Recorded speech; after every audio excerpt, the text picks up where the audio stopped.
attending UWM and getting a degree in English.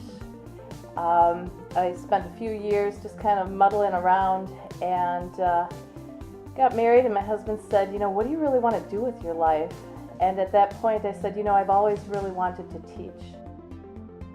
I spent some time at South Division, being kind of a city girl and, suburban girl. I was afraid of that at first. I thought, ooh, what am I getting myself into? Because there was a reputation there. Going in for the first time and finding unbelievable teachers and kids that, my heart was just exploding with joy because there was so much really good stuff going on there.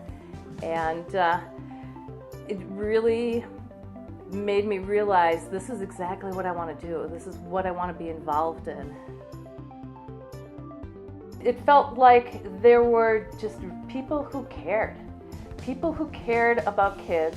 I remember we were doing Shakespeare in a class, and it was very diverse and multilingual, and the teacher even, she spoke some Spanish, some English. She was going back and forth. The kids knew that I didn't speak Spanish, so they would have a little fun with that. But everyone was involved. Everybody was engaged. It was fascinating. I was spending a lot of time talking to kids quite often about following their dreams, following their passions, making sure that they were experiencing joy in their career choices and where they wanted to go and what they wanted to do. And I was finding with myself that I was feeling like I needed to grow, I needed to move on, I needed, there was something more that I needed to do at that time. I was also seeing a disconnect a little bit sometimes between what was coming down from the administrative offices and how teachers were receiving that. And as I started to learn more about some of the initiatives that were coming down that teachers were resisting, I felt like we needed a bridge to, somebody in between who understood teaching and also understood some of these things that were going to really enhance teaching. And the more I learned, the more I explored, the more I felt like I could be that kind of a bridge. My day usually starts at about 7. I go in, start checking emails, just tie up any loose ends that I have hanging from the day before, and start getting ready. Usually if I have meetings in the morning, they'll start at 7:30. I try to be finished with those meetings by 8:05 so I can be on the playground as kids are coming in. Get everyone in by 8:25. Quite often I'll have different meetings during the day.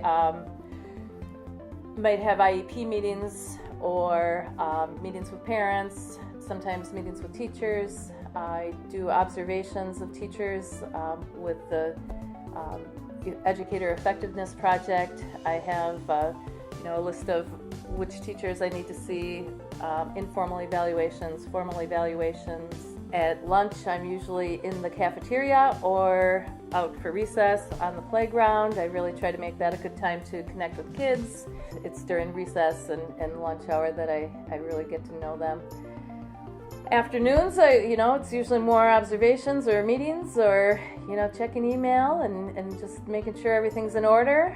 And I usually stick around after work until about 5:30, come back the next day and do it all over again. It's joy. It's pure joy. It's also kids learning how to navigate relationships. It's you see the struggles, you see the pain.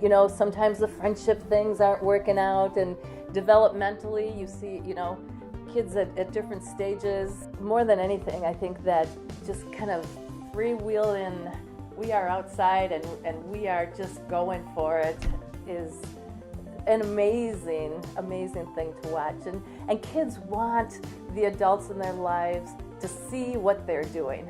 And that's kind of fun too, and they're, Mrs. Hoffman, look at this, Mrs. Hoffman, check this out, and I get to see them, playing with the little roly-polies, the bugs, or they'll be making little rock, sculptures, or playing on the equipment, and I see them learning even while they're playing. I see them developing their fine motor skills and their gross motor skills while they're playing. They don't know they're doing that, but they're growing, and it's neat. It's really, really neat to see. Our public schools have been one of Wisconsin's greatest assets for so many years. And there are people who choose to put their children in private schools, and they have reasons for that. But the public school is for everybody, and we educate everybody and accept everybody, and we are accountable. They've put accountability systems in here. We are accountable. We are showing you that we can do this and we can educate our kids.